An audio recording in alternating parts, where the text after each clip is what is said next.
All right, so there's a few people, but the majority, it looks like it's kind of a new thing. All right. I was going to ask how many of you have actually built a map before, but given the relatively small percentage of people who know anything about it, I think I can skip that one. So this is, most of what I'm going to be talking about tonight is based obviously on these two resources. These two are the two best resources about impact mapping, the impactmapping.org website, and then of course the book itself by Gojko Acic. You will see that there are a number of graphics throughout the presentation that are taken directly from the book. Gojko actually was kind enough to give me permission to use those, so if you find graphics throughout that are a little bit sort of cartoonish and aren't otherwise attributed, they're all straight from the book. So the other thing that I wanted to say before we really get started is that we will have an interactive exercise, but considering that this is an intro for many of you, and I want to also spend some time on kind of, setting the stage for you, giving you an overview of what this is all about, and also have some time to share some of the lessons learned that I've come across, some of the pitfalls, all those types of things. So we will be doing, that activity, but it'll be sort of more towards the end. Just want to make sure that everybody has an idea of what to expect. All right. So to start off, I just want to talk a little bit about how I think impact mapping fits into the bigger picture of Agile. And I think it's pretty safe to say that over the last, 15, 20 years or so, we have entered what you could call an age of complexity. And that complexity is very much reflected in the kind of software that dominates the landscape today, right? We used to build more or less standalone systems that automated existing processes in support of other products or services. Today, more often than not, the software is the product. I think it was Luke Holman who just posted on LinkedIn today that pretty much everything is software-centric today. Almost every product, the competitive advantage has a lot to do with software. And so today what we're building is, the software is the product. Our environments are changing faster and faster. We're building things in support of new workflows or value streams that are only possible because everything is interconnected.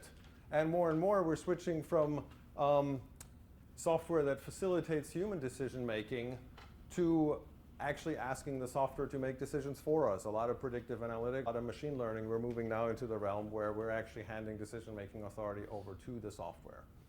And along with that, of course, we're moving from an environment that you could describe as complicated, where with enough upfront analysis and enough upfront planning, you could sort of figure out what the best solution was supposed to be. We definitely are moving more and more into an environment that you'd have to describe as complex, where the best solution, or really the path to the solution at all, is not necessarily knowable up front. This is what we often refer to in the Agile world as emerging solutions. Now, the good thing is we have known for a really long time how to deal with complexity. And that is basically by cutting the work we do into smaller chunks, executing on that, and then checking how we're doing. Basically, we're doing small iterative learning loops, right? And this is probably one of the oldest ones. This is Deming's plan, do, check, act cycle. This goes all the way back to the 1940s. So this concept is not really new at all. And I think the military has also had a version of this for a very, very long time. And somebody mentioned Lean, and I think you mentioned Lean and the Toyota production system earlier, and they were among the first that really picked up on this at an industrial scale and used it to their advantage.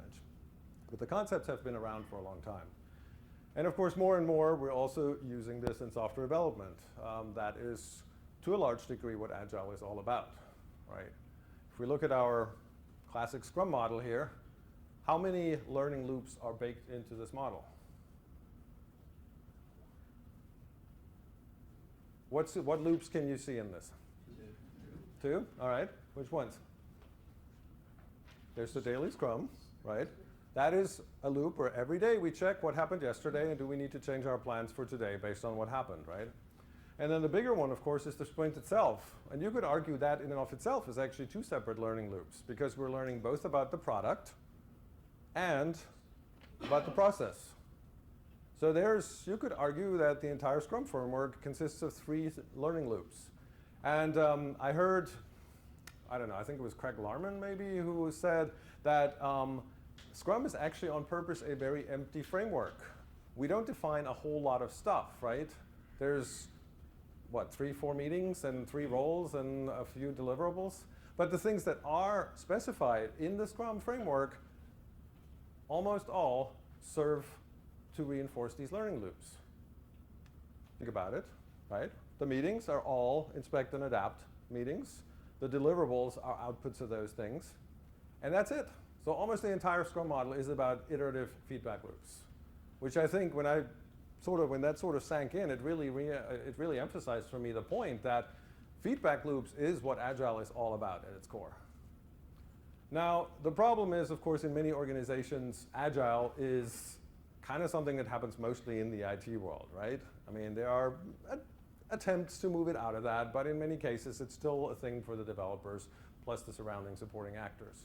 And then, of course, what happens is very often that we end up with something like this, water scrum fall, right? Where we have a long requirements phase that creates the backlog, which then hardly ever changes anymore because, hey, we've done all this analysis, so we know exactly what we need, right? And then the dev team iterates furiously over that and cranks out working software every couple of weeks, which is great. And then they throw it over the wall to the ops guys, and there it sits and sits. And depending on what your release cycle is and how painful that is, and it's in many places still very, very painful, we might be cranking out working software every 2 weeks only to deploy it twice a year. So that's maybe a little bit of a problem. Now, on the tail end of this, we have gotten better. DevOps is definitely helping a lot streamline that process of how do we get this wonderful working software out into the wild and into production and all that. So there's lots of progress there. But on the front end, the scope of Agile traditionally starts with the backlog, right? The product backlog. The backlog just is. How the product owner is supposed to figure out what goes into that backlog and how they are supposed to prioritize it and all of that good stuff. It's not that Agile doesn't care, it's just completely out of scope. There's very, very little guidance on that. And so the process of creating the product backlog is just sort of this great big cloud of mystery back there, or in the front. So why is that a problem? Well, as Agilists, we care about creating working software. That is our measure of progress, right? We create features, we produce output. But what is the value of a specific feature? Well, it kind of depends, right? I mean, we always throw around this number that 60% of all features are rarely, if ever, used, and what's the value of those features? Is it 0? Considering that by adding more features, you actually make software more complex, and you create feature bloat, and you create design bloat, and you create usability problems, and you create maintainability problems, and all that stuff. Maybe making more features actually that don't really get used very much, maybe the value of those features is not just 0, maybe it's actually negative. Just depends. So maybe what's actually more important is not whether we're creating a lot of features, but what happens. What do our users do once they have those features in hand? How does their behavior change? What is the outcome of deploying this particular feature? Do they complete our checkout process more often now that we've deployed some new change? Are there less errors in our budget tracking application or whatever? And that's great, but then again, how much does that really matter? If I'm if I have an e-commerce application, and I sell a lot of really low margin items, then maybe people completing that checkout process, very quickly is not the greatest thing. Maybe I really want to instead steer them towards higher margin items, or I want them to at least cram a lot of these pencils into that cart before they check out, especially if I offer free shipping. But on the other hand, if I'm Amazon.com and all I care about is world domination through market share, then getting people to check out as quickly as possible is a really good idea, and that's why I come up with products that I can stick on my refrigerator and order diapers right while I get my beer out. Right? You can tell, then that's a big win. But it really, really depends. So maybe what it really depends on is what is the impact of this feature and the resulting behavior change on our organizational goals. Maybe that's what it's all about. Gojko Acij-Indi, the guy who wrote the Impact Mapping book, at the LESS conference last year, he told a story about a project, an IT project at the BBC in England, where After 3 years, they had burned 75 million pounds before finally somebody realized that it was very, very unclear what value this project had actually produced to date. 75 million pounds, and they were like, So what happened? How did this happen?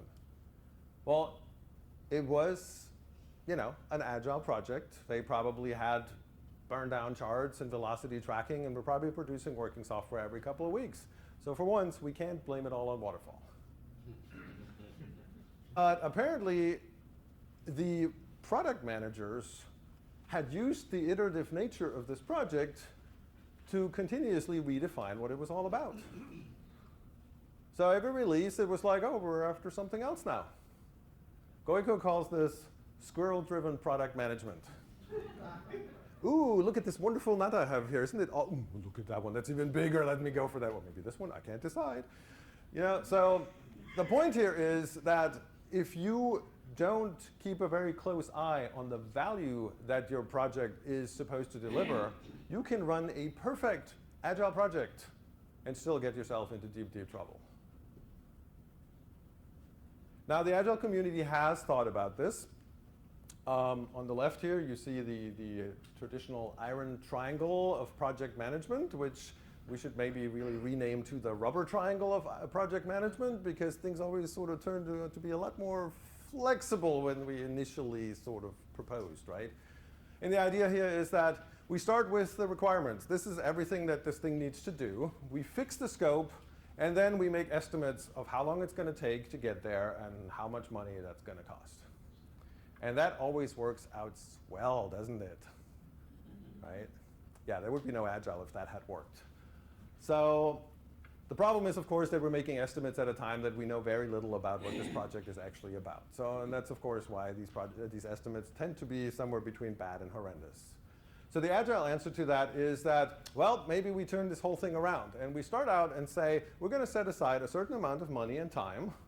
And we're going to start from a goal or a vision that we have. And then we're going to use this money and time to build the most important things that get us closer to that goal. Right? We can't exactly tell you how much we're going to give you for that money. I'm not going to commit to that. But the good thing is we can promise you that we're going to build the most valuable things first. So however far we get, you've gotten the most value out of it. And an interesting thing happens with that. If your sponsor comes back and asks the question that they always ask, how much is it going to cost you to build this stuff that I need? We can now turn around and ask them, well, Mr. Sponsor, how much do you want to invest in reaching this goal? Sweet, right? Because all of a sudden, our IT project moved from being a cost sink to being an investment towards the organization's strategic goals, as it should be. If a lot of your competitive advantage these days is based on software, then software is an investment, not just a cost. And by flipping these things around and asking how much do you want to invest, we can take the seat at the table that we should have. Like everything else, how much do you want to invest? And then we'll see how far we get. Could the client not look at this the same way in the old paradigm? Well, the problem is that the old paradigm starts with the assumption that we know exactly what we're going to need. And then based on that, we make estimates. And there's two things wrong with that. One, we don't exactly know what we need. And that's actually what the rest of this evening is about. And the second part is that when we first put this out in sort of a theoretical manner, we are really bad at estimating because there's just too much uncertainty. That's that whole thing about complexity that I talked about earlier. The way to that final thing that we want to have, even if we knew perfectly well what it's supposed to be, most of the things we're building today are so complex that you can't exactly tell how long it's going to take and how much money it's going to cost and how many detours you're going to have to do and where you're going to run into dead ends and all that good stuff. And I mean, to me, when I talk to people about Agile who don't really know anything about Agile, one of the things I say is that for me, it really is a tool to manage uncertainty.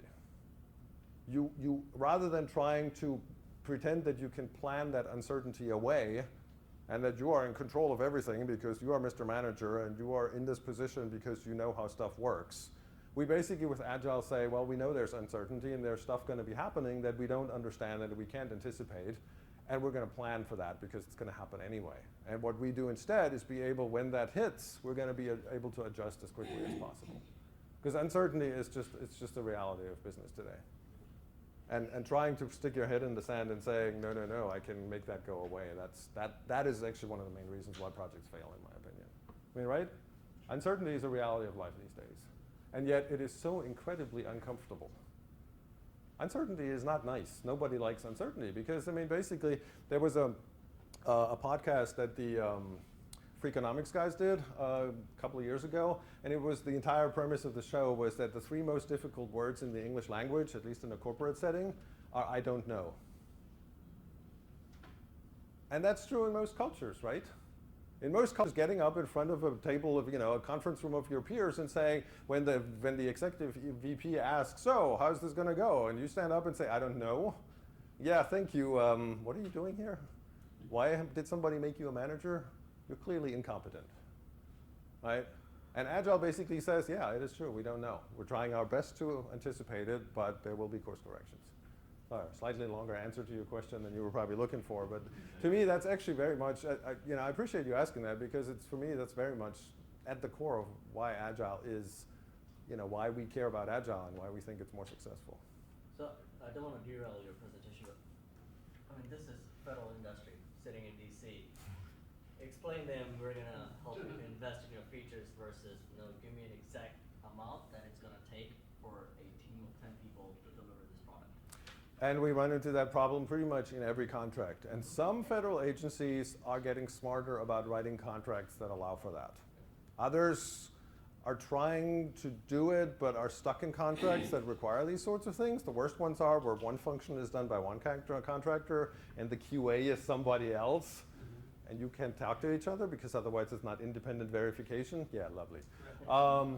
So it is a transitional thing. It really is. But the good thing is we do a lot of work for USCIS, and they, for example, have an extremely enlightened CIO, and they have umbrella contracts where they basically hire for a digital portfolio, and they just hire complete teams, and then they get to decide team number 1 works on this, team number 2, same thing, team number 3, something else, and every 6 months we can reshuffle as we need. So they're hiring resources and people who can do the work rather than for a specific scope. So it is possible. Ryan, who sits next to you here, I know he's been looking into how do we make Agile contracting work, and there's some good resources out there. There's a meetup called ADAPT. If any of you are associated with the federal government, that's someone to check out because they think about things like that. As the Agile concepts and the term Agile become more trendy, have you found that popularity without a true understanding of the concepts sometimes undermines your efforts to actually build it? All right, raise your hand if you would answer this question with yes. I would raise 2 hands. Yeah. Yes. Simple answer is yes. Agile is now something to package up and sell. Yeah. Agile is the new CMMI. I'm not going to name names about the other scaling framework. Thank you. Yeah, I mean, it's and the problem is if neither the provider nor the buyer really understand it, then the outcome is usually not very pretty, and there's a lot of backlash against Agile, it doesn't work, and all that stuff. And while the excuse, well, you didn't do it right, is a little bit lame over time, there are some actual problems, especially with large-scale transformations. But yes, if neither the client nor the person supposedly helping them get there knows really what it's about and understand some of these underlying principles, then yeah, that's not helping. Quick question. I'm not really, let's say from an owner's perspective, I'm not understanding the difference between the word cost and the word investment. I mean, if I'm an owner, it's like something that costs me money is my money being invested in that project. I think it is more of a mindset difference. A cost is something that I throw at something and I don't really, it's gone. An investment is, the mindset of an investment is like, well, I kind of determine how much I'm going to put into that, and I'm looking for a specific return on that, and I understand that in order to get that return, I need to put a certain amount in. So technically speaking, you're absolutely correct, don't get me wrong. But it is I mean, right now people mostly, like executives mostly look at IT as a cost sink in many cases, right? It's like, this is where money goes to die, and then sometimes I get something for it, and most of the time I don't. Yeah, I would argue that the difference is that the cost is expected, the uncertainty is. Yeah, that too, yeah. The investment is, I mean, if you invest in the stock market, you understand that you can't exactly predict the return. You're hoping and you're investing in the things that you think are gonna work best for you, but that's a good point, thanks Rich. Also, it's different culturally, whereas an investment, you're putting a budget box around it and it kind of forces prioritization, whereas the other one's driven, a cost is driven by the features, and Yeah. it's different Yeah, culturally. yeah, very much, very much. So yeah, there's all kinds of connotations where I think just using a different term has a really, brings across an entirely different approach of what we're spending this money on. All right, so we have this goal, we have this vision, we have some money. We're going to build the highest value stuff first. Everything is awesome, right? Now, all we have to do is identify those superstar highest value features, and we are off to the races, right? And sometimes that is a little bit difficult.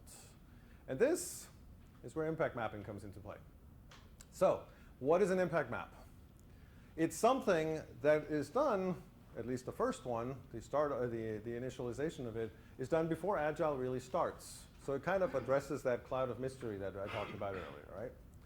It is done collaboratively by the business and the technical folks.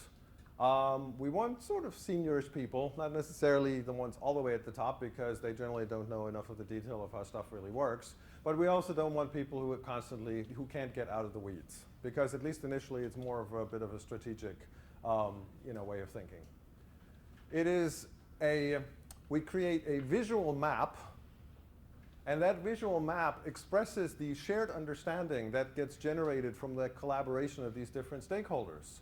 And the map basically expresses not only a scope of what it is that we're setting out to do, but all the possible solutions to that issue that we can come up with, and very importantly, the underlying assumptions that flow into each one of those possible solutions. And we'll get back to these assumptions in a little bit.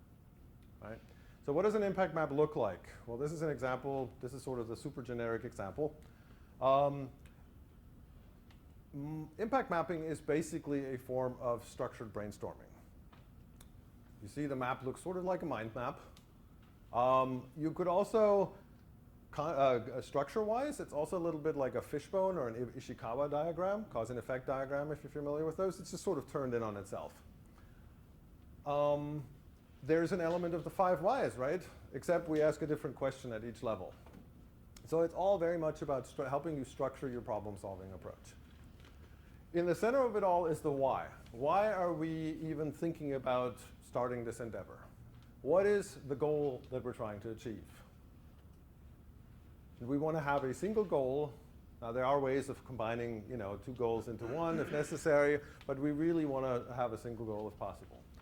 We then think about who are the people, who are the actors that can help us achieve this goal?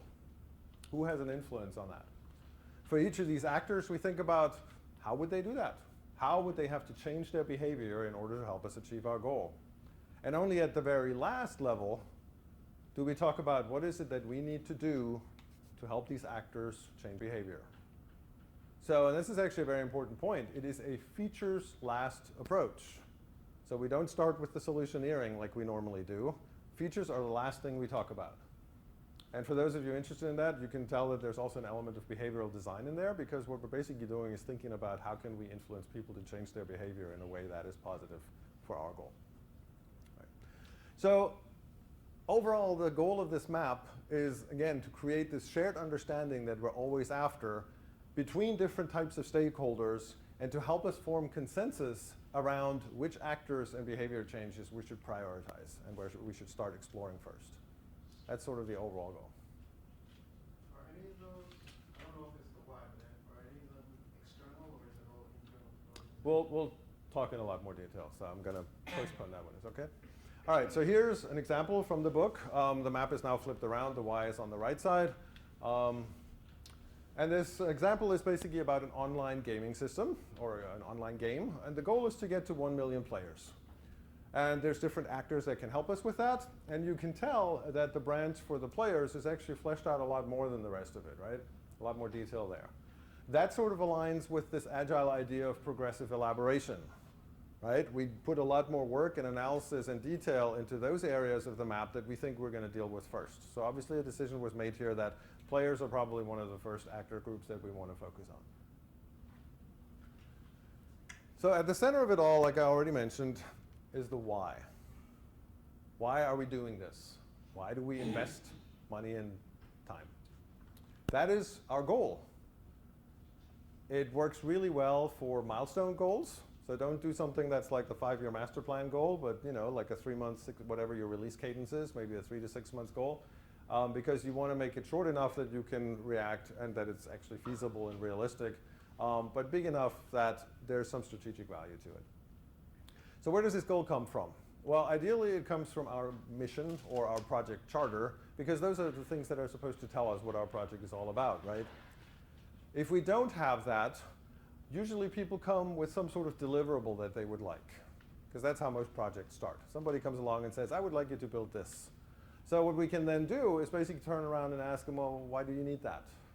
How, what value does that have for you? How would that be beneficial to you? So basically we can use the 5 whys and keep asking until we get to the point of like, what is the actual underlying goal? These goals are, of course, supposed to be SMART: specific, measurable, action-oriented, realistic, and timely. And specifically, we care about the measurable, right? We want to make sure that we can understand, we can measure this goal, because in order to drive scope from this goal, we need to understand how much of this goodness do we actually need. Right? And what's interesting too is when you have conversations around how you're going to measure progress towards this goal, that also often gives you a lot of good indicators of how realistic is this in the first place. So by talking about the M, you're also addressing the R to some degree. In order to measure, we need metrics. It's important that we pick the right metrics, kind of going with Eric Ries's advice, don't pick vanity metrics, the things that make you feel good but don't actually really tell you anything about what's truly happening. Also, don't just go with what's easy to measure. Oftentimes, the things that you really need require some work to set up that you can actually track it. For this metric, we want to have a target value, because part of the goal here is not just to understand what we're after, but how far do we need to go? Because that is what really outlines our scope, right? This is where we want to get with this. And overall, this idea of focusing on a single metric, yeah, it provides us focus for our work. So rather than going off and trying to improve 14 things at the same time, we're focusing on a single thing. And in the startup world, they actually have a name for that, the OMTM, the one metric that matters. And that is a pretty cool concept. The one metric that matters is the one thing that is most important to us based on where we are right now. The expectation, though, is that that changes over time. I mean, the classic example from the startup world, of course, is initially I just want to attract attention. I just want to get people to sign up. Once I have a certain number of people signed up, then my next goal becomes how do I start converting these people into, first maybe repeat visitors, and then eventually into paying customers.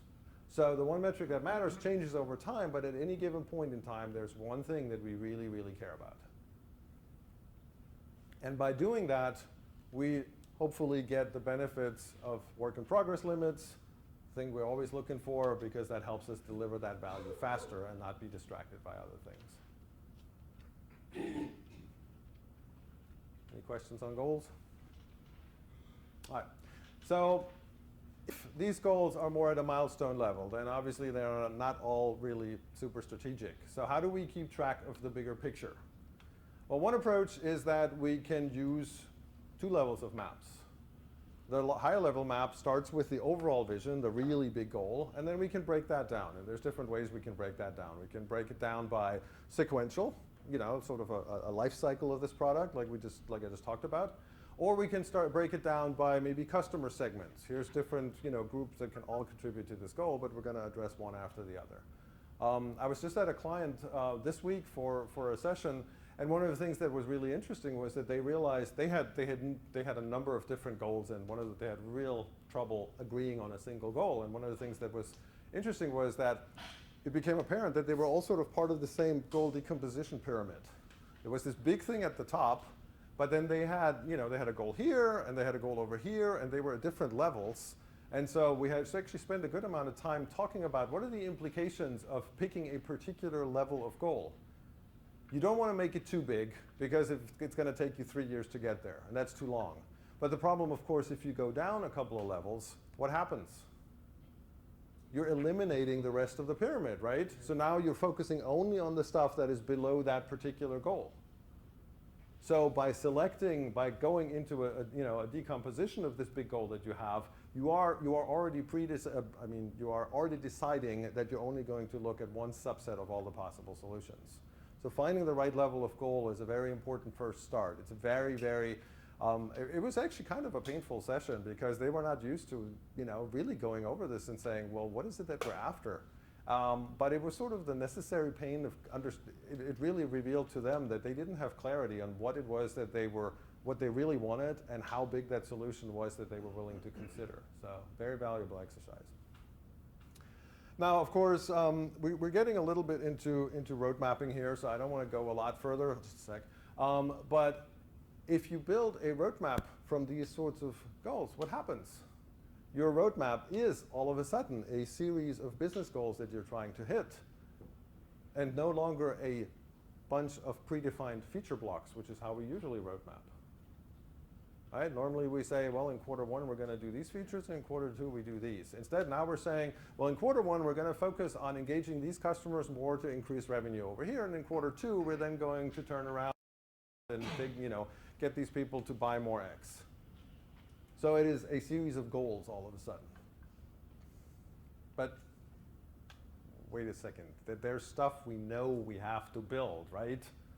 I know I need this, customer expects it, there's this thing. Well, why do we need it? Why do we have to build this? What's the business value of that thing that we absolutely have to build?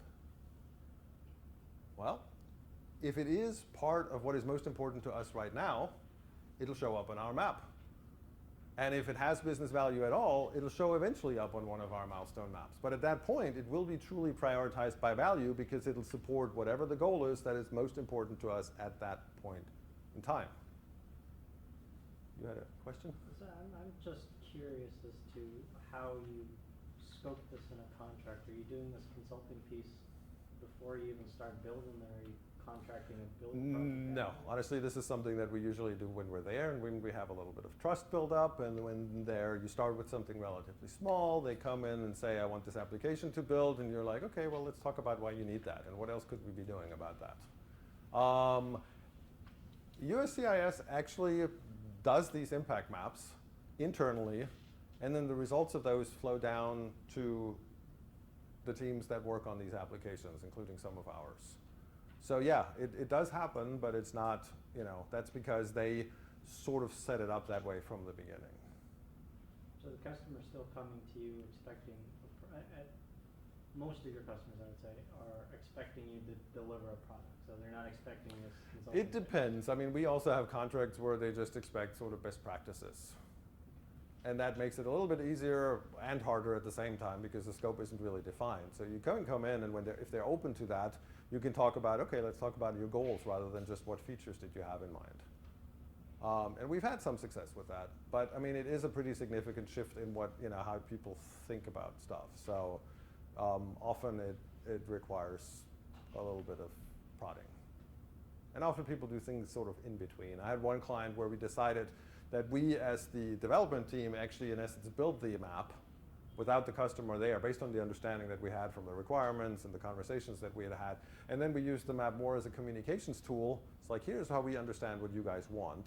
And to communicate the fact, and this is something that I'm going to touch on again later, but to communicate the fact that along with thing that they wanted to have built, we also needed to make process changes, because all of those things rolled up towards the common goal. And then we, helped us align a line of an understanding of what we were after, what needed to be done for that, and then where could we start. So you can kind of jump into that at different points in time. Okay. So user experience generally begins with discovery of user needs. Mm-hmm.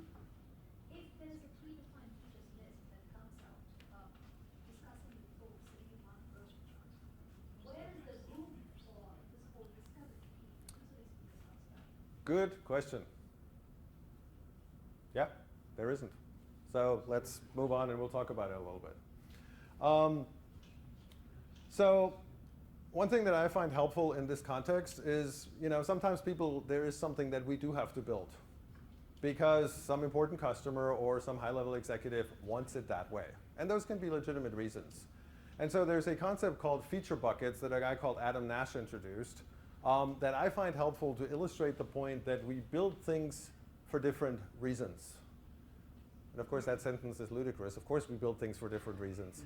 But specifically, Adam Nash suggested 3 different buckets. The first bucket is customer requests. That's pretty self-explanatory. Some customer asked for that, either a current customer or a potential future customer who says, if you add this feature to your product, I'm going to buy it, and that's great. The second one is the customer delights. That's the classic Apple example. You found some stuff that your customers don't know yet that they wanted, but once you give it to them, they're super excited because it's super awesome, and that creates a lot of brand loyalty and excitement and all that good stuff. And then there's the third one, and that is the one that we care about for impact mapping in particular, the so-called metrics movers. And those are things that your customers may not care about at all. But they are important for us. They're important for our organization. This is stuff like make our process more efficient, increase our revenue. Do your customers care if you have more revenue? Nah, not really. Do their customers care how efficient you are in producing this product? Only insofar as it's reflected in the price, right? But it's very important to us because in the end, that drives whether we survive or not. So just understanding that things fall into these different, and some things fall into multiple buckets, and that's fine. But like Amazon is a really good example for that. The first few years of their existence, they focused almost exclusively on the customer requests and the customer delights, right?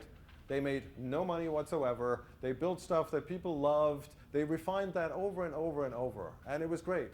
And at some point, they had a market share position that was really dominant. And then last year, all of a sudden, they pretty drastically raised the threshold that you need to for your order before you get free shipping.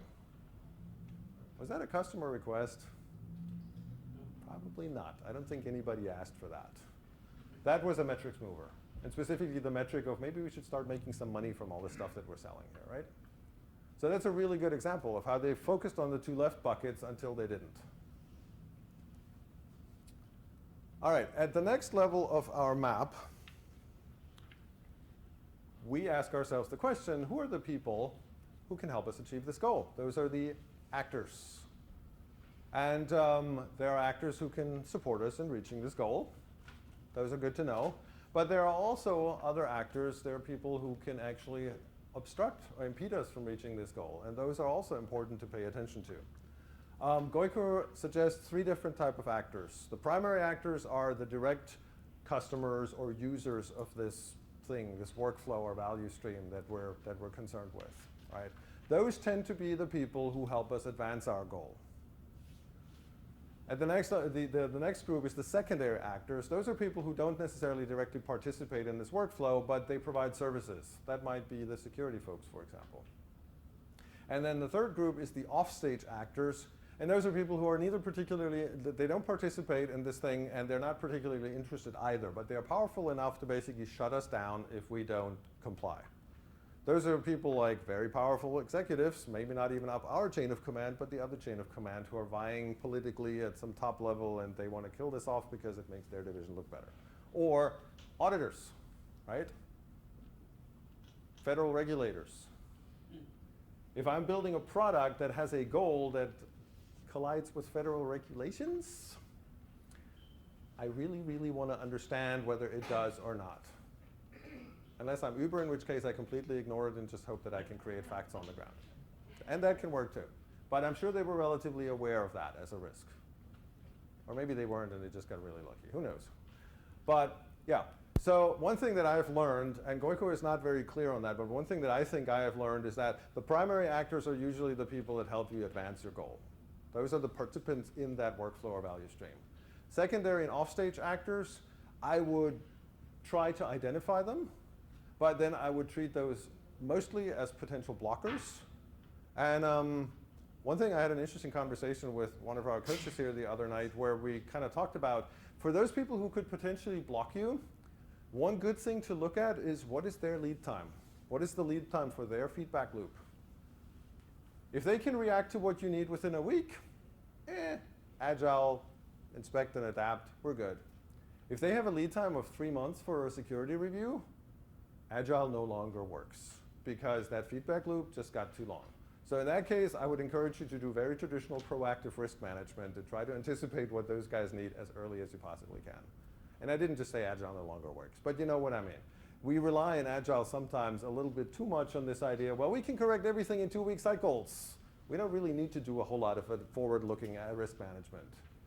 Well, it depends. It depends on whether these people are part of our 2-week cadence or can adjust to that. And if they can't, then yes, we need to do traditional risk management and try to anticipate what is it that those people need, how likely is the probability of that becoming a problem, what can we do to mitigate it, all those types of things. Just to give an example, right, in the banking industry, right, the big banks doing stress testing for the Department of Treasury, that's a really long cycle, and if you don't hit that, then all of a sudden you end up on the cover of the Wall Street Journal saying you failed your stress test. Yeah. That's one of those lead times. Yeah, absolutely. I mean, agile generally, you know, like when you start agile somewhere, it operates in this little agile box. And within that, you can do awesome things. But as soon as you hit the borders of that box, you realize that the rest of the world isn't quite there yet. And that's when the trouble starts. And that's why we have Scrum Masters that remove impediments, because there's always the outside of that box. But yeah, sometimes that box has very powerful walls. And when it comes to security and stuff like that, those walls are very slow, thick and very slow moving, if at all. So you want these users to be fairly specific when you put them on the map. Just saying users is a little bit vague. So maybe you want to talk about users under 23 accessing our site on mobile devices, because that gives us much better impression of their motivation, their behaviors, you know, all those types of things. And if, as part of your user research, you have done things like personas, then this is a really good time to bring those out, because personas, by definition, are different, you know, describe different user groups with different contexts and wants and needs and motivations and all those types of things. All right. At the next level, for each of these actors, we ask ourselves, how can these people help us reach our goal? And more specifically, how would their behavior have to change in order to get us closer to our goal? What would they have to do differently? Well, what does that mean? It means we might be looking for things that they start doing that they haven't done before. We've got to be a little bit careful. They might already be doing these things, just not within our system. Or we could want them to stop doing certain things. And most of the time, of course, it's really that we just want them to do something differently from before. But we want it to be a change. We want them to do it faster, or with higher quality, or cheaper, or whatever it is. And the key is that these behavior changes should be measurable. Again, we're looking for some way in which we can quantify that behavior change, where you have to observe it and be able to quantify it. And finally, at the last level, we get to the what. This is where we get to do stuff. We're good at that. So we got this totally covered, right? No need to really further talk about that. But it's important to remember that we have options. Of course, we can build stuff. That is why we're software development teams. We build stuff and we're good at that. But we could also buy stuff. You know, somebody else has already built it for us. Maybe it's cheaper to buy it. Maybe it doesn't have anything to do with software at all. Maybe we just need to reorganize. Maybe there's a process change that will dramatically get us closer to this goal, and we didn't write a single line of code. Or maybe we wrote some code, but it really supports this different process. What's the old saying, automating a crappy process is still a crappy process?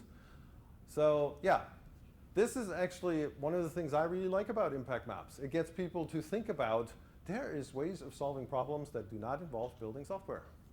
And usually when we have a software project, we don't think about that. It's like the nail in the hammer thing. Or, maybe we need to train people better. Maybe we have a problem because people don't really understand the process of what they're supposed to do. Maybe we have a lot of turnover in that division and we constantly have new people, and the system that we have would work if people knew how to use it. Maybe the usability isn't that great on it, but with some training we can improve things. Or finally, if this thing that we're trying to improve is not actually part of our core competency, if it's not part of our competitive advantage, maybe we can outsource it. Maybe we just get a service provider who's really, really good at that and give it to them. And that might be cheaper and faster and better and all that. So it just depends on how important is this actually to us. So this slide was supposed to be gone. So how do we actually build a map? This is where we apply the principles of design thinking. I'm throwing out a lot of buzzwords tonight. The idea of design thinking is that we have an initial phase where we're opening things up. We're growing the map. We're throwing lots of ideas out. This is the brainstorming part. We're basically diverging and coming up with all these possible solutions. This is where we can get all creative. We can, do process changes and features and all that good stuff. And then, of course, we have the big muddle in the middle that we're leaving out of this picture because it just detracts from the nice model. But once we've muddled through, we then converge by prioritizing certain actors and behavior changes that we want to look into first. This is most promising. I think we should invest in this area because we think that's going to get us to our goal the fastest with the least amount of investment. And in practice, it looks like this. This is actually an optional step, but you can seed the map. Most of the time when people come to you with a project idea, they've already done some thinking about it. They bring you a requirements document or they have ideas about deliverables that they would want. And often a lot of really good thinking has gone into that. So we don't have to throw that away. We can basically say, well, these features that you're asking for, let's put them on the map and see whether we can figure out which of the actors in our value stream or workflow this would support, and how would that feature change their behavior? And if we can fit it on the map, then let's put it on the map. It's probably a good idea, right? We don't want to take a 500-page requirements document and put all of it on that map. Most of it will actually not fit, but this is an interesting test. If we can't make that connection, it's not part of what we need right now. Maybe we'll need it later for a different milestone goal. But right now, we don't. So pull out the ones that, when you talk to people, this is the ones they're most passionate about. This is the ones that they most want to have because their intuition says, this is good, this is what I want. And then we open it up and do the brainstorming. This is the group activity where we wanted all these ideas. And so we add more actors, and for each of these actors, we think about what are other behavior changes that they could show and that get us closer to that goal. And then once we got that, we feel like, okay, this is probably as good as we need it for right now, or we're running out of ideas at the moment, and maybe we'll get back to this later and have new ideas based on what we learn. But for now, we're good.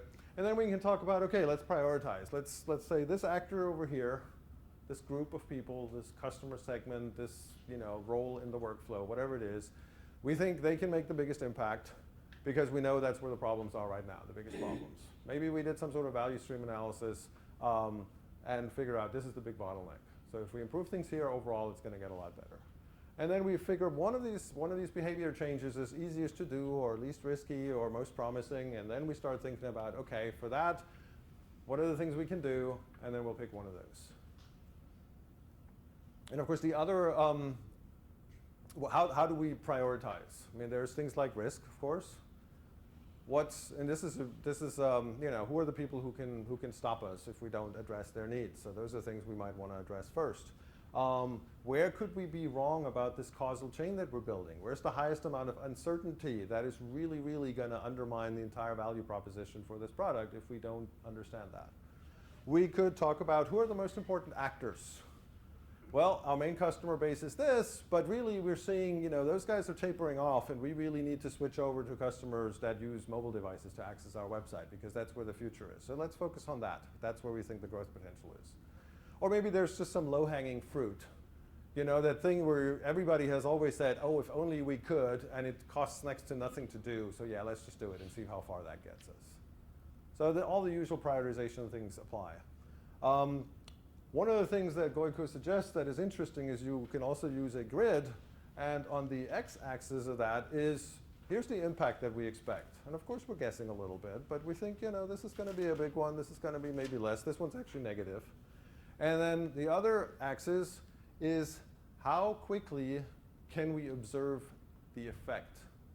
If we build something and there's a certain behavior change that we expect, how quickly can we actually observe that? Because again, if the feedback loop is too long, we might be wasting resources in, we're putting eggs in a basket where we don't know whether it's the right one or not. And then of course, as usual, we're looking for the upper right corner. And you can take the impact, if you have a hard time guessing at what the impact is going to be, you can take that and break it down like we do so often and say, how likely is it, how sure are we about that? What's the probability of this actually happening? And how big would the impact, how much of an influence would that actually have? So you can try to break it down a little bit. Because you can have a huge impact, but if we really are wildly guessing at whether that is even going to happen or not, then maybe that's not, maybe that is the first thing we want to try, but then we want to be cheap and fast about it. So this looks an awful lot like the value effort matrix. In this case, is observability sort of a proxy for effort, or how would you rate how difficult the what would be? Yeah. That's a very good point. You can rate, you can do the same grid against effort. You can do it against effort first, and then the things that have roughly the same sort of ROI, you can then put those in this grid and say, well, out of the same ROI, which one's going to show us results the fastest? What the sequence is for you depends a little bit on your situation. There's some, if time to market is crucial because the house is burning, then maybe the effort is less important, but it just depends. You're absolutely right. I only put this one up because the observability is something that we don't necessarily always think about when we make these kinds of evaluations. And I thought it was interesting that Goico specifically calls that one out. Going back to your last line, right, and translating a requirements document into a map to be seeded, right, Yeah. and have a discussion with the customer, I'm sure you must run into some pushback from customer or contract signer, no? Well, again, if the contract specifically says you will build all of these things, then you've kind of lost from the beginning. Then you have a fixed scope. And then the worst thing that can happen is if you not only have a fixed scope, but also fixed time and resources, because then you have the iron triangle nailed down and you're pretty much bound to fail. So it really depends on, is our customer even open to the idea that the scope is at least somewhat flexible? If they're not, then yeah, we're done. But good luck with that. So you've spoken of this as a perfectly incremental process, but how would you suggest you leave in the idea of minimum marketable product here? That is actually a really interesting question. There's two aspects to that. One is that if it's internal, it doesn't really matter that much. We're just trying to make this process better. We make a couple of process changes here. We build one or two things, or we add those onto something that we already have. You know what? That gets us far enough. But even in that case, it is really, really hard to get people away from this idea that they want an application. It's like people have this thing that I'm going to build this portal. I'm going to get this portal. I'm finally going to have my portal. Everybody else has a portal, and I want one too. And then you tell them, well, actually, we just really need to allow people to upload these files, and then if we reorganize the distribution of tasks a little bit, then you're good. And you're like, no, but that's not my portal. So that is a problem, and that is more of a psychological problem. So the idea that, then you really have to tell them, if we're only building this small little part of it, you know what that means? There's a lot of money left over, and you get more other stuff. But it's really hard for people to let go. And then the other thing that I talked to a group that had a very, very strong UX component, and they were like, well, but it has to, have this overall gestalt thing where, everything fits together in this unified customer experience. And what we talked about is that sometimes maybe you have to then start thinking about, are there any rope bridges I can build? If I'm just building the pillars, rather than building out the entire mountain for these people to, the entire aqueduct for people to walk on, if I just build the pillars that give me the real value, can I use some sort of UX icing to build a rope bridge that gets people relatively seamlessly from here to here without filling everything in between? Yeah, I was thinking you need to translate this then to a story map. Yeah. The story map is like, you break it out. Everybody somewhat familiar with story maps. The idea is that you break out what is sort of the minimum set of steps that get me from A to B in a somewhat cohesive fashion that somebody could actually, walking the skeleton kind of thing. And then I go deep on 2 things or 3 things because that's where we make the biggest improvements, and everything else, I give people just enough that they can sort of, I can guide them along because we don't want to lose them along the way. And that is a valid concern. Just to address the question, we do get fixed product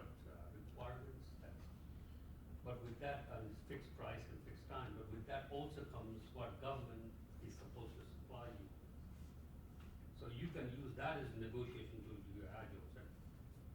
Okay, you promised you're gonna give you this stuff, you did, but they will not. True. So it depends on how it is Yeah. negotiated. And I have used that successfully with Yeah. people that can be very mad at me, but Yeah. then people do anything about it. Yeah. Well, and then there's obviously, you know, like a third through, they inevitably come up with something else that would be really Exactly. awesome to have, and you're like, well, we can give you that, but it kind of means we have to change scope because we Right. can't add it on. We can just replace stuff. Yeah. So it just depends on how willing they are in that case to then kind of under the hood work with you, and how much they get the idea that learning is a good thing and they can get more value if they go with that. But I mean, I'm not a contract specialist, so. So, say we've built this map. Now what do we do with it? To go back to our example here, let's say, you know, we have decided that probably the most powerful way of attracting new players to this game is if our existing players invite their friends. Because that's, you know, a personal relationship that we're using here, and it's awesome. So in this case, they just dot voted, and they're like, so the best thing we could do is allow people to send semi-automated, to give them a feature with these semi-automated invites. Maybe they can, you know, import all their Facebook friends, and it automatically sends an invite to everybody, and, you know, hopefully they'll sign up. So now what? Well, one thing that's pretty cool about these maps is that we can actually directly read user stories from the map, right? As a player, I want automated invites so that I can invite my friends, and this is directly mapping back to our who, how, and what. But let's take one step back here. As a player, do I really want automated invites? Yeah, no, not really, right? I don't care about that. If anything, it should be as the product manager, I want automated invites, blah, blah, blah. So it's already not the direct reading off the map here anymore. It's a little disingenuous if we phrase it like that. But there's actually a bigger problem. And that is, when we pick a particular what from that map, when we prioritize that, we pick that because we think it will have the biggest impact towards our goal, right? That is why we prioritize it. Now there is one small problem with that. We are poor at assessing the value of ideas. This is a quote from a paper by these two gentlemen here at the bottom. Ron Kohavi used to work at Amazon. He is now, or I don't know if he still is, but at some point he was director of experimentation at Microsoft, which is one cool title. I'd like to be a director of experimentation at some point. And what he did is they wrote a paper where they pulled together a number of admittedly smaller studies, but still, where they basically showed that even at very high-performing organizations like Google, Microsoft, Amazon, Netflix, Intuit, Etsy, you know, the real heavy hitters in the industry, when they ran experiments to try out business ideas, and I would argue that they are high-performing organizations exactly because they run a lot of experiments, in addition to other things, but it definitely contributes. When they run these experiments, they found that the first version of what they were trying to do only yielded the desired business value impact between 10 and 35% of the time. That's one way of looking at it. If I flip that around, that basically means that between 2/3 and 90% of the time, they were wrong. And those are highly qualified people who understand their domain, who thought this was a good enough idea to even try it out. This is not the discard stuff. This is the like, hey, let's run an experiment and spend some money on that. And full 1/3 of the time, they actually moved the needle in the wrong direction. That is that whole thing about complexity that we talked about at the beginning, right? It's getting harder and harder to understand. If we tweak this one thing over here, what's going to come out on the other side of this super complex system that we're building? Healthcare.gov, anyone? You know, those types of things. What percentage did you say that? Those studies show that it's between 10 and 35% are successful. You said some go the wrong way. Like about 1/3 actually, again, this is according to this paper, but about 1/3 actually yield results that were either just something totally different or actually counter to what they were looking for. The paper is in the slide at the very end, and we'll make the slides available so you can actually read it yourself. It's pretty dry, but there's some good stuff in there. One of the quotes from the paper that I thought was interesting was, I don't remember which company the guy was from, but he was like, well, you know, it's pretty humbling that after all these years in this industry, my success rate still isn't any better. To me, this is a very fundamental idea because it takes this notion of a requirement that's going to solve our problem and puts a whole lot of big question marks after that, right? How do we know that this is the right thing that's going to solve our problem? Well, most of the time we kind of don't. So what that means is that when we decide this is what we're going to do, and we pick something out of these many, many possible options that we have, we're basically making an assumption. And the good thing is, well, the bad thing is that normally these assumptions are hidden. When we write a requirement, even when we write a user story, that assumption is baked right in, but we never talk about it. And even if I understand that it's an assumption, once I bring that, as the product owner, once I bring that to other stakeholders, they don't know it's an assumption. Everybody goes like, yeah, that's what we should do. Totally. Somebody figured that out. Now, the nice thing about impact maps is that it helps us make these assumptions visible. And there's not only one, but actually two levels of assumptions in this impact map. And the first one is, of course, that if we build this what for these people who, their behavior is going to change how. If I build this button that allows people to invite all their friends, they're actually going to click it. Well, yeah, maybe they will. Or maybe they won't.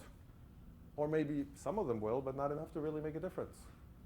Right? That is an assumption. We build something, people will use it in the way that we expect them to. And then the second level of assumption is that if people actually do what we think they're going to do, that is really going to contribute to our goal.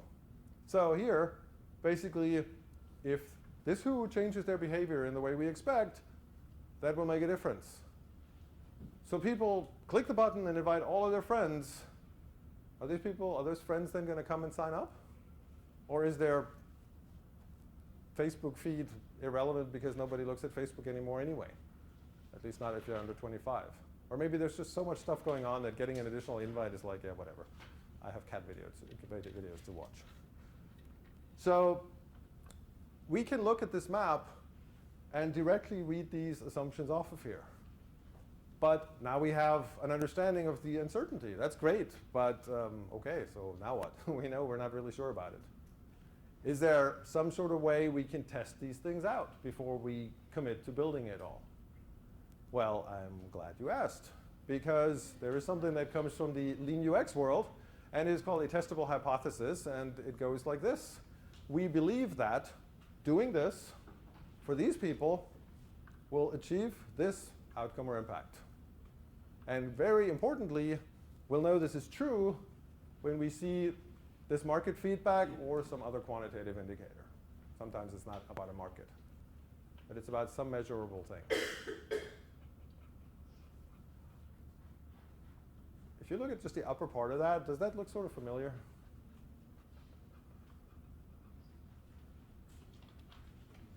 What does it look like? It's a user story? Yeah, it's a user story. But it's a user story rephrased. And what is the difference? A user story is a declarative statement. I know it to be true that as the user you want this. Right? This says, well, we believe this is what you want, and if we give it to you, then you're going to do this thing with it. But two differences. A, we're acknowledging the uncertainty.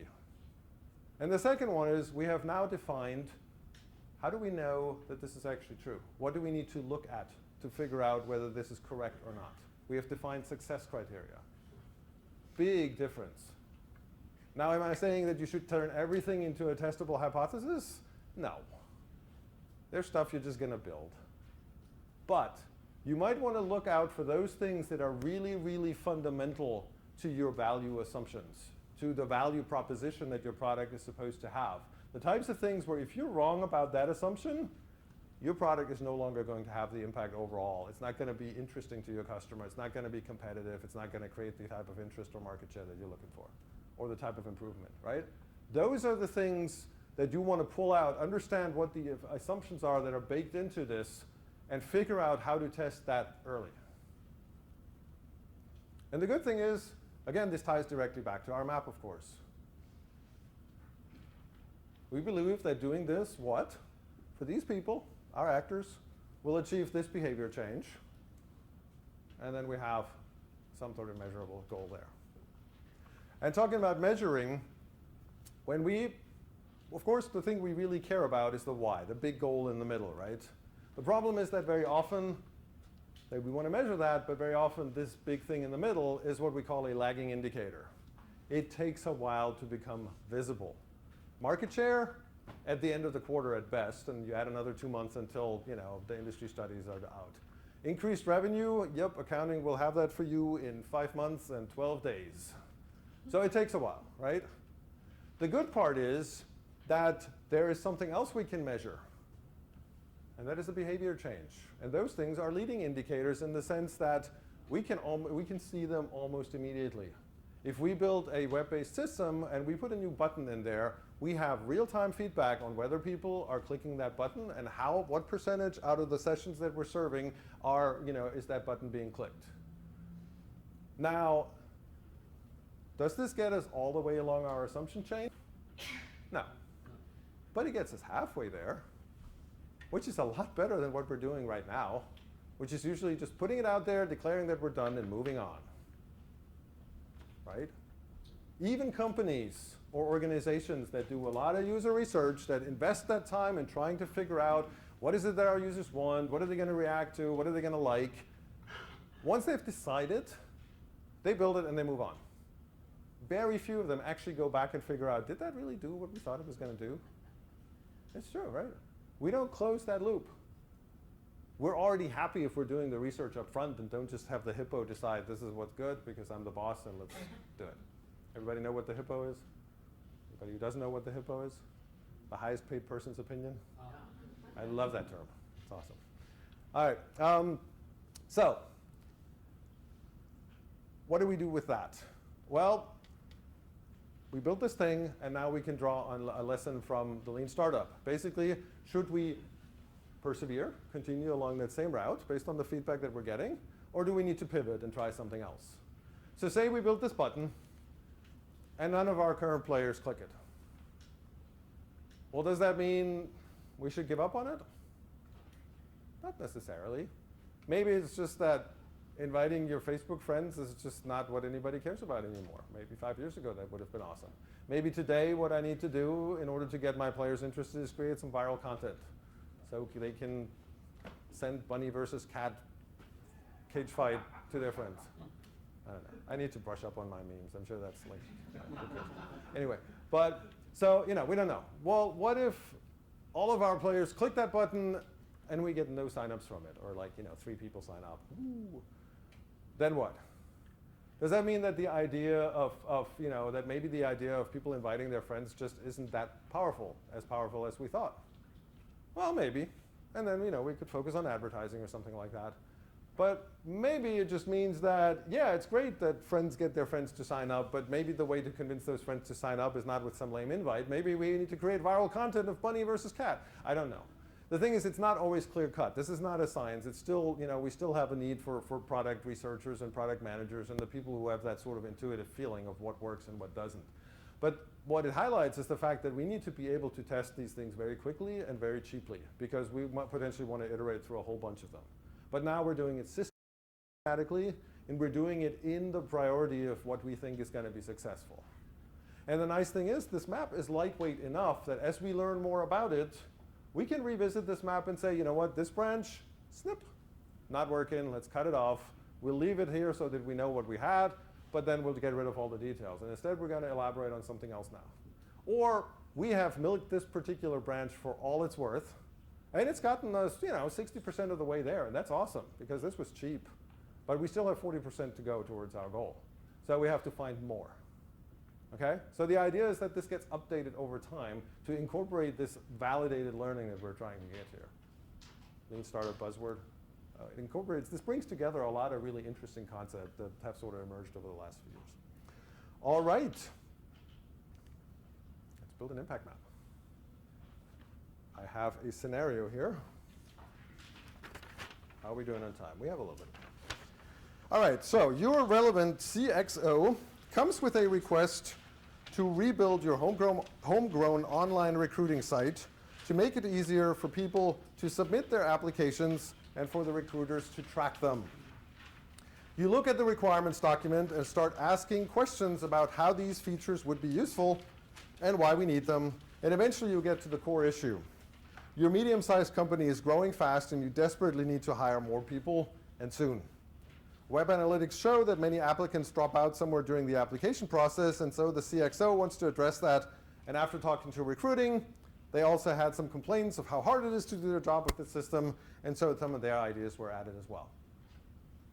Now, you've heard about some other possible issues with recruiting, sort of through the grapevine, that maybe HR isn't talking about, and you're not convinced that rebuilding the whole recruiting site is the best approach. So after some more conversations, you get the CXO to agree to try this impact mapping thing you've been talking about. So you come up with a goal to hire 100% more people in the next 6 months. And you use the requirements document to seed the map, and then you call a meeting with the senior technical and business people. And I'm going to get you guys started on the first activity before I set up the webcam so we can talk about how the map is being seeded here. So we have a goal of hiring 100% more people in the next 6 months, right? What else would we need to know? That is a good question, yes. But even before that, By when? Why? why? Well, because we're growing and we need to staff our contracts and all that. But remember how we talked about this whole investment thing? How much money are you going to give me for this? Because if you give me $3 million, I can get you those people. I'll just go out and pay everybody a $50,000 sign-up bonus, and I'll have them in one evening. How long they stay, I don't know. But I fulfilled my goal, and it was pretty easy. But it was also very expensive. So, okay, you get $150,000 to spend on this. Is that enough? Maybe. Not money, but is that enough information? No. No. All right, so we want to know a few other things, right? The first thing we want to know is, okay, what is it that we're actually tracking? So we're tracking the number of hires. That one's pretty easy. Where are we going to get this metric or this measurement? Well, that one's pretty easy too in our recruiting system, whether it's the old one or some new one that we're building, but we know how many people we're hiring. That one's not hard. However, in order to hire 100% more people, what else do we need to know? We need to know where we're at right now. So we want to know the benchmark. Where are we at now so that we know how much improvement we actually need. From that, we can then calculate our target value, which so far has only been expressed as percentage, but 100% more. Normally, we hire 20 people in 6 months. For a medium-sized company, that's somewhat realistic, maybe. So now we want to hire 40 people in the next 6 months to accommodate this gigantic project that we just got. And then the last one is sort of optional. You can define, if you want to, what's called a break-even or sort of minimum value. And this is a value where basically like, well, we're shooting for 40, but if we get 30 in the next 6 months, then we're pretty okay with that and we're content. Now, one sort of lesson learned for this one, I have come around to, depending on the culture of the organization that this is where this is happening, I am willing to step back and let the product owner or the sponsor or whatever not publicly define the target value. Because sometimes some improvement is better than no improvement, especially once you've committed your money. And sometimes it's important that people can declare success after the fact. Maybe because the goal was unrealistic to begin with, or maybe because you just had absolutely no idea what's possible. So, in an organization where failure is a career killer, where people are not willing to admit that there's uncertainty, where everybody walks around chest puffed out and declares that, I know everything because that's I'm a manager around here. In organizations like that, it might be safer to just not really say how much you're after. You still want to know your baseline, and you still maybe want to have an internal target, but maybe you don't need to make a big poster about it. So that depends on the politics of the place. All right. So I am going to see if I have I need to escape out of this, and then I need to switch to this. And then I need to, sorry, this is always the tricky part. Okay.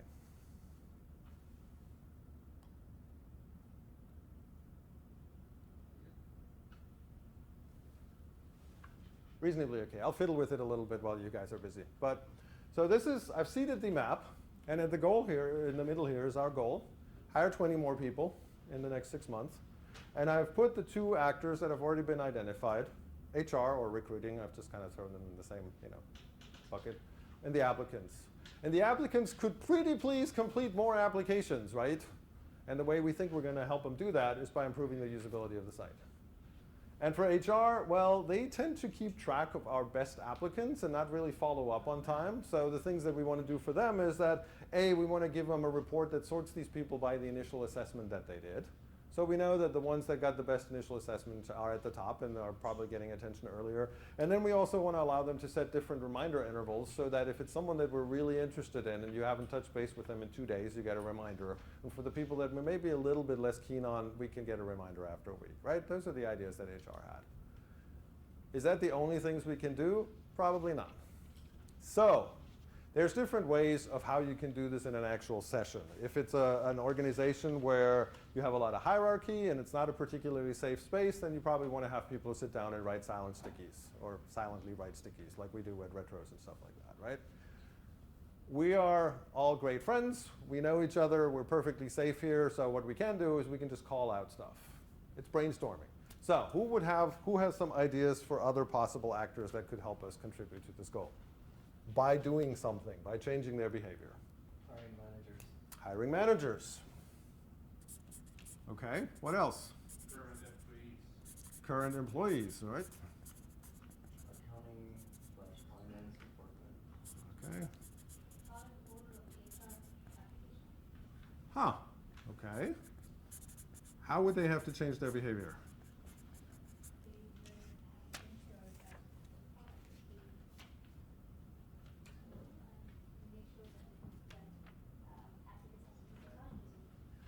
Okay. But does that directly drive up the numbers? And don't worry, I mean, these are the kinds of questions, these are exactly the kinds of questions we want to have come out as these kinds of conversations. I would argue that those people are more on the implementer side. Those are people who do some of the what's, who are responsible to helping with the what's. So primarily we're looking for people who are directly part of this process. All right, you know what? We have 4 actors. It's good enough. We don't actually care about figuring out how to do better hiring. We just kind of want to walk through the process, right?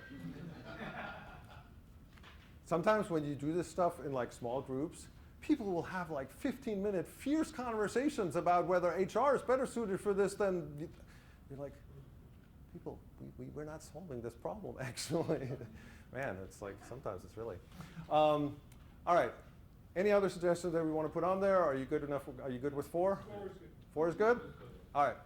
So the next thing I'm going to ask you to do, no, sorry, I'm an agile coach. The next thing I'm going to invite you to do is take these sheets on your chair and start filling it in. On the left side, you put in actors. You can take any of these 4, or you can add new ones if you want to. So feel free to be creative.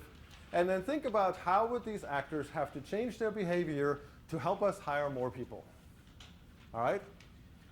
And really try to think about it that way. This person would have to do that thing, and that would result in more hires. All right? Let's do 3 minutes, and then we'll collect some. And one version you could do this in a group is if we had round tables. If we had like, a typical like 6 to 12 person group, and we're all around the same table, you can actually have people pass these sheets on after a minute. And so you get that effect of like, oh, I can look at what other people have already written, and it inspires me, and I have new ideas, and I can build on that. So you get a little bit of that sort of wisdom of the crowd effect.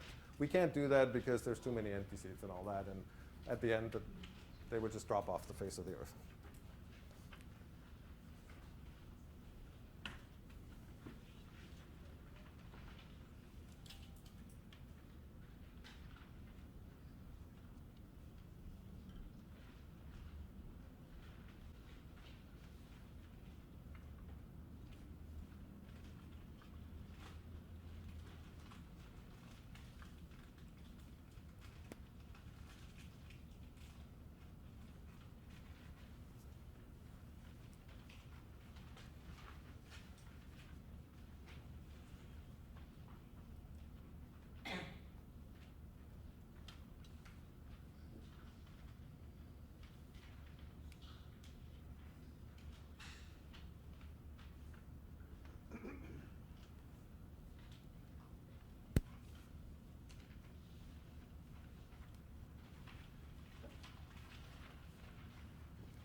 It's going to be yours in the end, so however, usually you would put one how per row, but you can have the same actor multiple times with Okay. different behavior changes. This is pretty free form. This is just one way of kind of helping you think through it. And again, normally, I mean, like you could pass these around and then get other people's ideas and like, oh, that person could also do this or, you know, whatever. So it's just one of many possible techniques.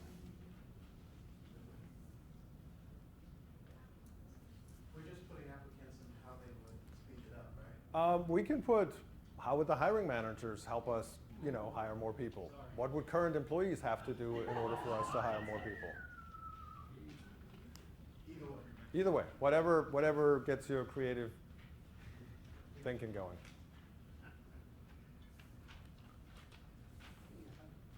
All right.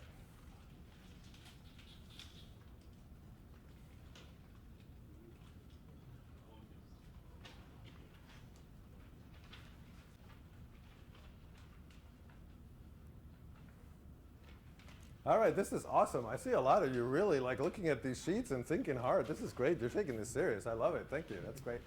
All right, so again, we're not trying to solve the actual problem. This was just to kind of give everybody a few minutes to think about, okay, how would I think about this kind of, you know, how would I structure this kind of thinking? What is it that we're after? So, you know, we could take these things and write them all out into stickies and everything. What we're going to do, again, just call some of these out and talk about them and, you know, the different things that are going to come up. So who wants to start? Who has an idea? Becca? HR hiring managers can offer an employee referral bonus. Okay. Incent the employees to bring their friends and candidates forward. What was that second sentence? That will or could Uh-huh. incent current employees to bring their friends and other candidates forward. So which is the behavior change that we're actually after? The behavior change is on the part of the employee, but the Right. incentive has to be in place by the HR managers to make them Right. do it. Good. So the how that we're looking for, probably, is for current employees to refer their network, right? Their friends, whatever.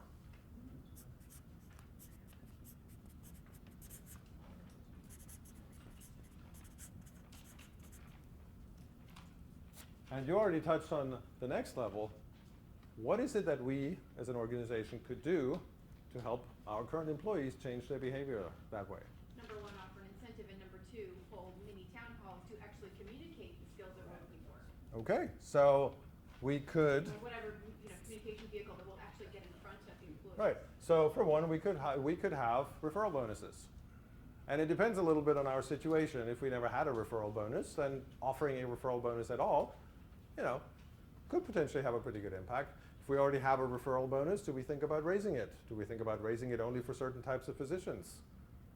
Do we offer different referral bonuses for senior people versus junior people, because the senior people have probably milked their network for all it's worth for a long time.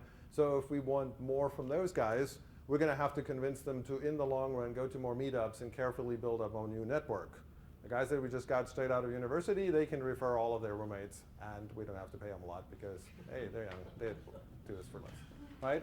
So you can start breaking that further apart. Current employees, are they senior current employees? Are they junior current employees? Are the motivations different? Or is it what the value is to the company? Are you gonna pay based on, not based on the seniority of the piece of Right. referring, but the seniority of the person that's coming in? Do I pay more for a senior DevOps engineer than for a junior BA, or, you know, whatever it is? Yeah, absolutely.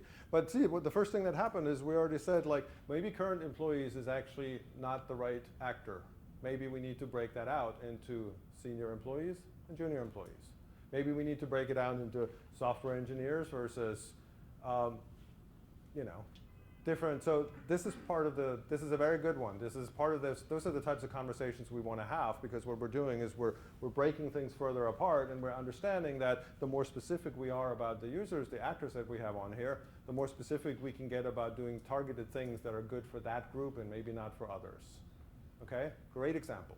And even the fact that you started with the what, and I'll grant you it's a little bit fuzzy but it's not really a behavior change, offer more money, okay?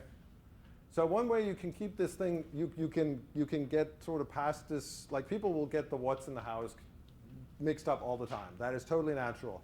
So one way that I found that kind of helps is phrase it as a testable hypothesis. We believe that offering our current employees a referral bonus will result in them referring their network. That sounds pretty reasonable, right? We believe that having hiring managers offer a bonus, what? And now we have to go to somebody else doing something.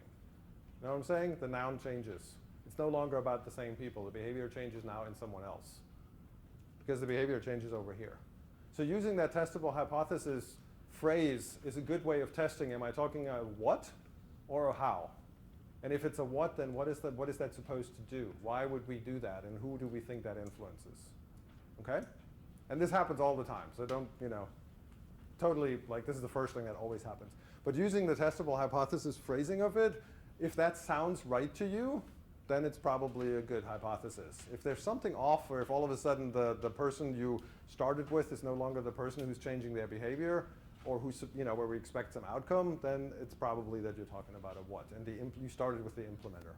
All right, other thoughts? Oh, wait, sorry, I forgot to write down the, what is it? The referral bonus.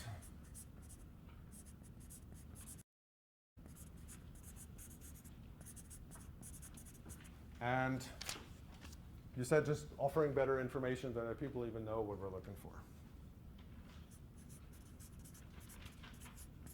Job characteristics.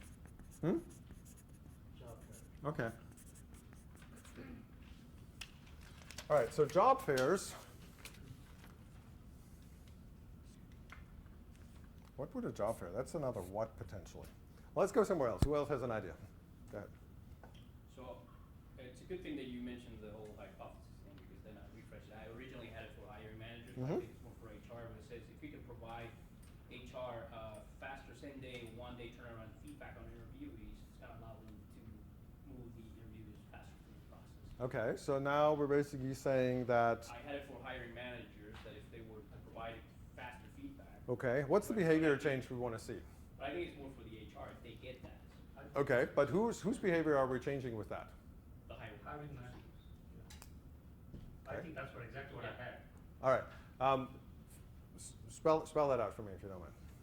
So provide same day or one day turnaround feedback on reviews, on people here. On the resume review. Okay. We believe that, and actually it's interesting. You can even phrase it if it's active voice, it has to be us doing something for somebody. More So, applicants. right. We believe that more applicants will stay in the process if we give them one-day turnaround. Right? So what we're looking for is we want our applicants to complete more applications. In order to do that, we can give them faster feedback. The implementer, the person potentially doing that, would be the hiring managers or HR. But the behavior change we're trying to see is really over here. You're not asking the applicant's behavior to change, because that's not necessarily what happens, right? It's usually on the hiring managers where the problem happens. Well, the behavior change we want to see is that these people complete their applications and don't drop out. Well, the application is already filled out. This is more on the interview process. Well, okay, I mean, they don't drop out of the recruiting process. Okay, so maybe what we need is also don't drop out of the recruiting process. Yes. Okay? And again, this is not I'm not trying to, this is exactly the kinds of conversations that we want to have. And by asking these sort of structured questions, are we doing something for somebody else so that they change their behavior? Those are the things we're after. This is one thing that happens a lot that people, and honestly, Goiko is a little squid on that because one of the actors he has in his example is advertisers. We don't care about advertisers changing their behavior by publishing our ads. What we care about is the people seeing those ads changing their behavior because we put an ad in front of them. So I actually think he's a little bit not entirely strict on that. Be careful not to put the people who implement the what's up as actors. Your development team should hardly ever should not show up on this map unless what you're trying to do is improve the development process, in which case, yes, the development team probably needs to change their behavior in some shape, way, or form. Okay, so these are all great examples because they highlight exactly the things that you need to be really aware of. So we could add another sticky here, complete the recruiting, don't drop, less dropouts during the recruitment process. And then one of the things we could do is give them faster feedback.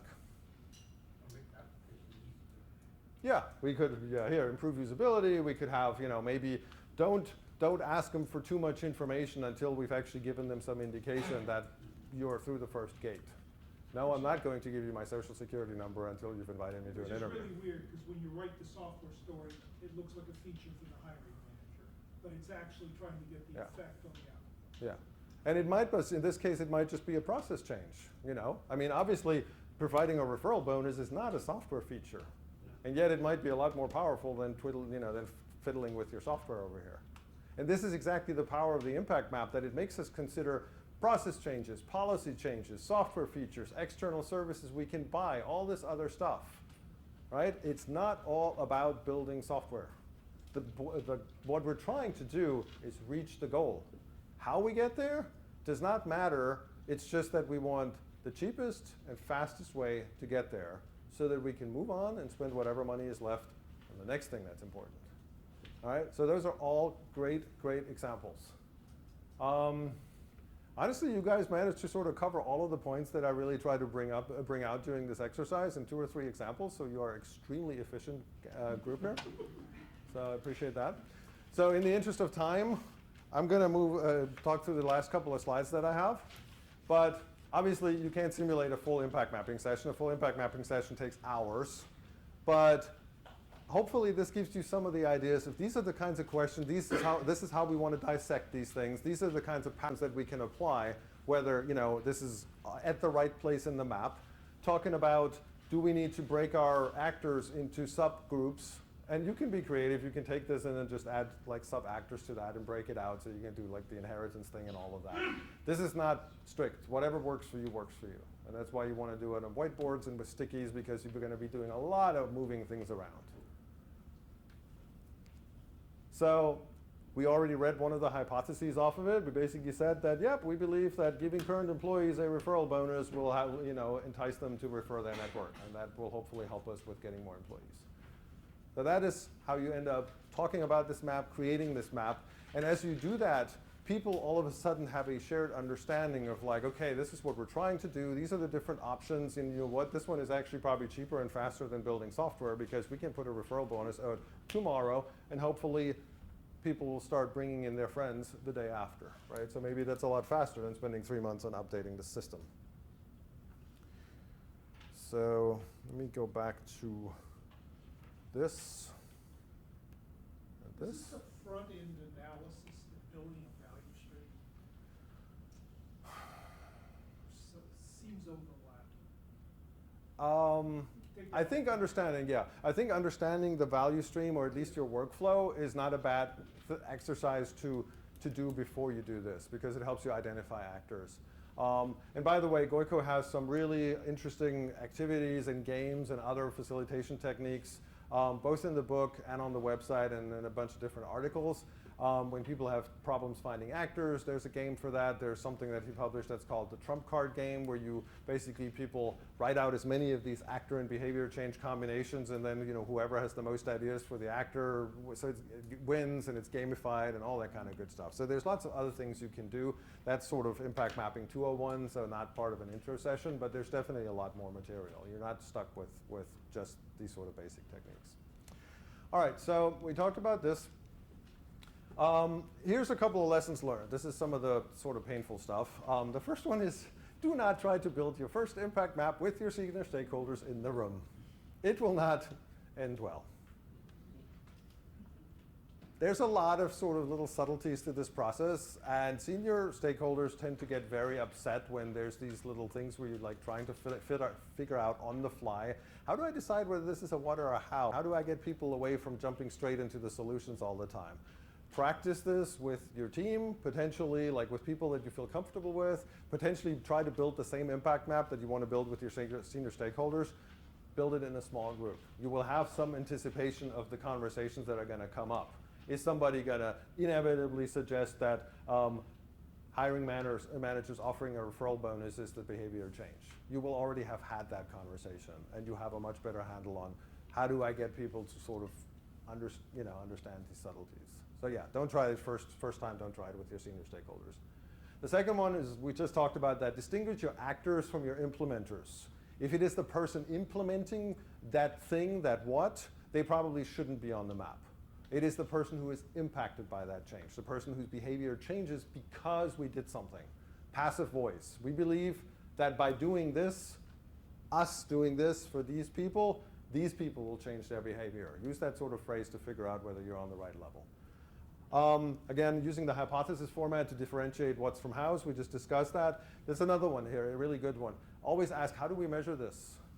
If somebody says, I want this behavior, this is a behavior change that I think would be good. How do we measure this? How do we measure that people are referring their friends? Well, because we see an uptick in our referral feature, or in our referral emails or whatever it is. How do we know that people complete more applications? Well, we can measure that people made it to the last screen and actually hit that submit button, right? So always ask, how do we measure that? Because that is that first leading indicator that we're going to be looking for. It also helps you validate whether this is valid. This is a good chain in the first place. Impact maps can be used differently in different contexts. Who here works for an organization where it is easy to get money to run experiments, to get a little bit of a budget to run an experiment? Raise your hand if it's easy to run an experiment in your organization. Not a whole lot. Wow, all right. So you are all in that lower row. The ability to invest stuff in experiments can either be good or not so good. How about, what are the consequences if you deploy something based on an idea of what you think is the right thing to do and you are wrong about it? What happens? What are the consequences? Did you just build the latest space shuttle and now we're all very, very sad? Or are you building a website where you put the wrong button out there and some people clicked it and got to a 404 and moved on after briefly cursing you?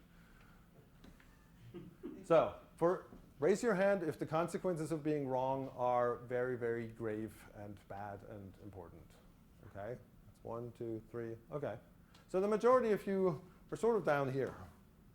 It's hard for us to experiment, but if we're wrong, it's not that big a deal. So for you, impact mapping, the best thing that can come out of that is probably that you can align your stakeholders. You kind of get everybody that shared understanding of where should we start, and then we build it because we can't actually experiment with anything. And then we'll see whether it's right or wrong, and if it's right, we're lucky, and if not, then we'll just have to start all over. If the consequences are pretty severe, then you can't really experiment. You can use the impact map to figure out what is the one experiment, the one thing that we really need to test before we deploy it, right? So you're aligning people along, what is it that we should try out? We can't try out a lot of stuff. We can't just deploy it right away because we really have to make sure it's the right thing. So let's align on what is the thing that we want to try. If that's bad, we go back and figure out the next thing to try. If it's good, then we can deploy that. In the upper right corner, in the upper left corner where you can run experiments and it doesn't really matter whether what you do is right or wrong, you can just figure out what you want to try next, you implement it, you see whether it's good, and you just iterate that until you get it right. If you can experiment well, but the consequences of being wrong are high, then what you can do is you can run multiple experiments in parallel. You can use the impact map to identify these are the top 3 things we think are good candidates. We're going to try all 3 of them because that way we parallelize it, and if all 3 are great, well, awesome, we do all 3 of them. If only one of them is successful, at least we have a path forward. Right? Again, in the references, there's an article where that's explained in more detail, but it's kind of an interesting thing to think about because the result, the outcome of what you do with an impact map is not always the same. It depends on these sort of 2 factors. All right. This is it. Key points. Start with the goal. Do your features last. Entirely against human nature, so yeah. Right. We all like to come up with the solutions first and then figure out what it is that we're actually trying to do. Think about into IT and talk about IT as an investment toward the organization's goals rather than just a cost center. Okay? Gets you a totally different seat at the table, hopefully. But it's an interesting conversation to have. How much money do you want to invest in this particular goal? Because honestly, you're going to need software to reach this goal. Maybe along with some other things, but chances are software is a part of it. Super important. Your backlog is a set of value assumptions. Now again, not everything that's in the backlog is crucial and needs to be tested out in great detail, but there are things in there that are assumptions, and if you're wrong about them, then your product will not fulfill the value expectation that you overall had for this thing. Find those and treat them as assumptions, acknowledge the uncertainty that we don't know, and find ways of testing them quickly, cheaply, and with results that give you some indication of are we on the right track or not. Do not ever try to build the entire map. There's a quote by Jeff Patton, I think, who says there's always more stuff that you want to build than you have time, money, or resources for, whatever the exact quote is. And that is absolutely true. We're always whittling down scope because we never have enough money and time to build everything. So do not build the entire map ever. Pick the fastest and cheapest way to get there, which is why you need to know when you're done. Understand what your target value is, measure that, and stop when you're done, and move on and spend your money on something that provides more value. And that's it. Thank you.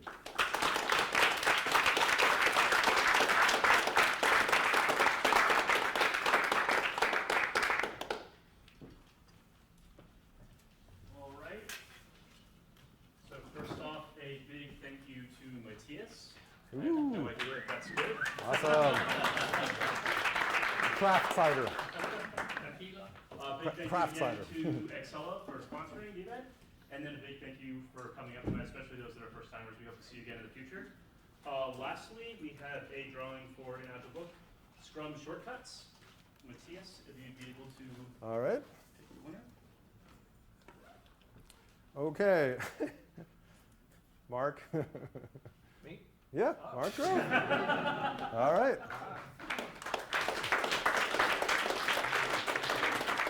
Lastly, there's some note cards at the back.